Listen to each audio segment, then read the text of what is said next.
During this instruction video, we will concentrate on the components of completing a successful tuck jump. The subject of this demonstration is a 10-year-old male named Max who attends the after-school program at the Blue Ash YMCA where Chris and I help out on Monday evenings. The tuck jump is a very accessible and easy functional movement screen, otherwise known as the FMS, for trainers to assess basic athletic ability in a single movement. This makes it tremendously easy for trainers to assess their athletes and formulate an integrative training that specifically meets the needs of the athletes. The tuck jump is particularly useful FMS, mainly because it utilizes the main basic mechanics that other exercises like the squat jump or squat use.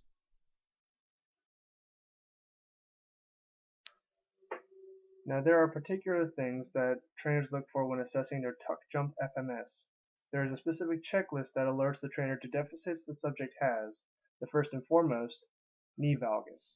Knees collapsing inward during landing alerts the trainer of the athletes relying too much on the ligamentous structures of the knee to attenuate forces upon landing in the tuck jump, which is very dangerous and is a common factor in most ACL injuries. This is called ligament dominance. Thighs reaching parallel means that thighs are to be parallel with the ground at the peak of the tuck jump. Athletes that cannot perform this show that they have a core dysfunction. Thighs are equal side to side notifies the subject has a leg dominance over the other, which is usually a residual effect of past surgeries or injuries. Foot placement at shoulder width apart also shows a ligament dominance if the feet are not in line with each other. Foot placement is parallel shows a leg dominance also. Also same with foot contact timing is equal, it also shows leg dominance.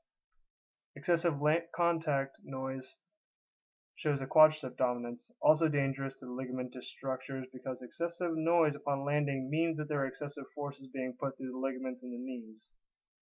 There should also be no pause between jumps, which if there is shows a core dysfunction. Technique does not decline between jumps, it is just a matter of practice. And landing in the same footprint, if they don't, it shows a core dysfunction. Here's a side view of Max completing a tuck jump in real time before any detailed instructions. And here's a frontal view of his pre-instruction jumps. When you slow the video down, you can see that Max's thighs reach a good height and are parallel to the ground, but his feet are not together, he slightly pauses between jumps, and he does not consistently land in the same spot. The front view exposes a number of skills that were not attained before instruction. First of all, his feet are not shoulder width apart. At the peak of his jump here, you can see that his thighs are not parallel to each other, meaning his feet are not together, causing an unequal timing on his land. More importantly, he has a significant degree of valgus in the knees when he lands, which can be an indicator for future ligament injuries in the knees. As he continues on through his second and third jumps here, you will see that the same issues exist. On the landing of his last jump, you can once again see a significant degree of valgus in the knees, which is something you are definitely trying to avoid. Here we notice the several aspects of Max's tuck jump, labeled in red, that he has deficits in. From here we know exactly what kinds of things that we must address in order to fix his deficits, but the one we set most precedent on is the knee valgus, as we saw in the previous videos. Here's a side view of Max after receiving proper instructions on how to do a tuck jump. And now the front view. You can see that his thighs are now together at the peak of his jump and that he eliminates the pause in between consecutive jumps. Max improved on several skills after instruction. He still has a little valgus at takeoff, but his landings were much better. His thighs are parallel to the ground and parallel with each other at the peak of his jump. This causes an improved landing with equal timing at contact and no valgus in the knees. His technique is more consistent with consecutive jumps, but he could still work on his feet being parallel with each other and landing in the same spot each time. After integrative training sessions, Max proceeds to make very many progressions with his tuck jump. And as we can see from the videos, Max manages to correct many of the deficits that were evident before, and with this integrative training used instantaneous feedback, Max has made vast improvement. In conclusion, Max is very successful in learning the tuck jump FMS.